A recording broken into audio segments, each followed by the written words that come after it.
So, as promised, we're going to further dive into this issue. We have international lawyer Barry Grossman joining us from Bali, Indonesia. Also, we have geopolitical analyst Ryan Dawson, who's with us from Seoul, South Korea. Gentlemen, welcome to the program. Let's start off with Mr. Grossman in Bali. The Washington Caracas saga keeps taking a darker turn, as each week passes by.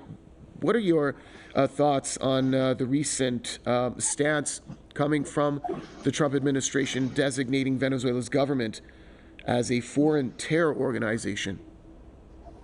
Well, I mean, look, Mr.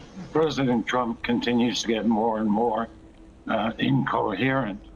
And while it would be convenient to simply blame him, we have to bear in mind that there's no shortage of others, including numerous Democrats, standing in the way of getting their house in order. 6 Democrats recently voted to defeat the latest attempt to have Trump impeached. Overwhelmingly, Democrats voted in support of granting a substantial increase in military aid to Israel. But this really sets a new nadir for lunacy. His terminology is bizarre. There's no supporting facts. The notion that Venezuela has somehow stolen American oil fields and is stealing American oil and gas is the sort of stuff that if anyone else said it, they would be certified and locked away in a mental institution. To designate the government of a country, the democratically elected government of a country, as a terrorist organization is absurd. The normal approach taken is to talk about state sponsors of terrorism, but even that obviously doesn't apply because Venezuela is not involved in anything that could be called terrorism, quite the opposite.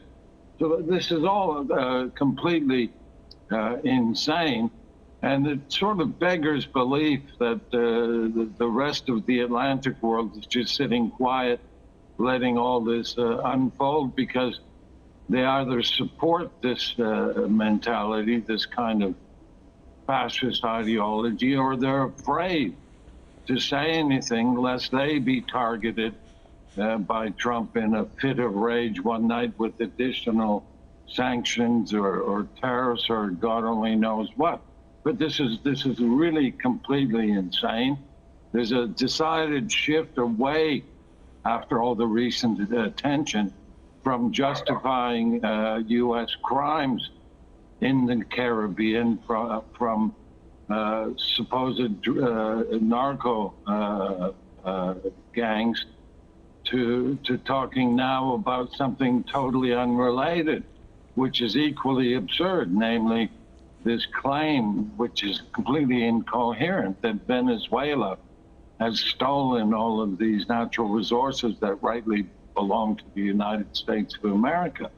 It's really hard to keep track of it, and I find it astounding that his wings haven't been clipped in the United States and that people still take him seriously and that there are still so many people supporting his batshit crazy determinations. The normal process, by the way, is that the State Department engages in a process which ultimately culminates in designating a terrorist organization or a state sponsor of terrorism. And that process has itself always been far too political and nowhere near enough fact-based.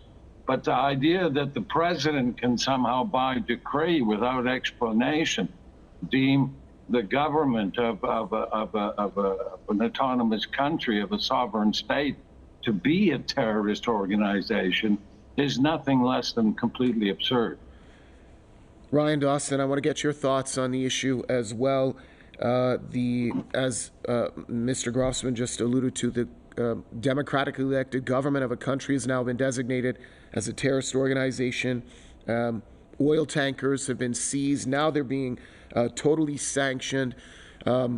Vessels and boats are being attacked and obliterated without having any information about them divulged. As Mr. Grossman says, this is totally insane. Do you agree with that? Uh, well, yeah, I mean, so it's a perplexing question. How did our oil get under their sand? The designation, it is crazy to designate Venezuela as a terrorist state. They haven't committed any acts of terrorism.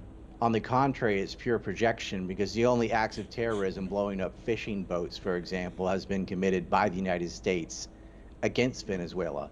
But legally, there's a reason why he is calling them a terrorist state.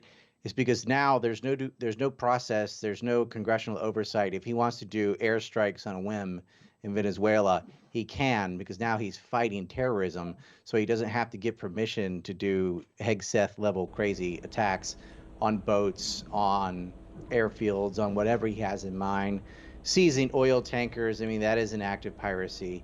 The United States, the CIA should be dubbed a terrorist organization, but this is just what they do, is they label their enemies terrorists. But it was an interesting shift from the original propaganda was about narco traffic, and now Venezuela is a terrorist state, although they have no acts of terrorism to point to that they're even blaming on Venezuela, other than supposedly oil in Venezuelan land and water somehow belongs to the United States. And Maduro offered all future oil and gold and other resources, all Mr. endeavors, Dawson, hold back in that thought. October I'm to the sorry, United I'm going to States. have to jump in there for a moment. We are going to go live now to the Russian capital, Moscow. As we mentioned earlier, the Iranian Foreign Minister Abbas